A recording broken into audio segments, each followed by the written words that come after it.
Shuncha odamlarga yordam qilar ekansiz, qo'lingizdan kelsa ko'chadagi bechoraga $1000 yordam qiling. Bo'ldi, bajaramiz. Ketdik. Muhtojlarni istab 16-bolnitsani bolalar bo'limiga keldik. Hozir biz 16-go'rbolnitsadamiz va ushbu bolnitsada bolalar bo'limidagi bir opamizni dardini eshitdim. Sizlarga batafsil aytishim keragi yo'q. Bu yerga odamlar bir oddiydan kelmaydi. Shuning uchun men u shartni bajarib, shu opamizga shu pulni topshiraman.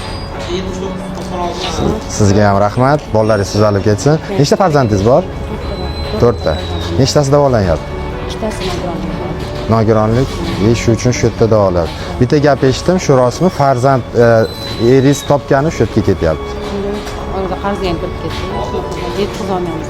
Ilohim shifosini bersin. Rahmat sizga ham opa. Sog' bo'linglar. Xo'p, tinch bo'linglar. Kommentariyada eng ko'p yig'ilgan shartni bajaraman. Obuna bo'lib, like bosib qo'ysangiz yetadi.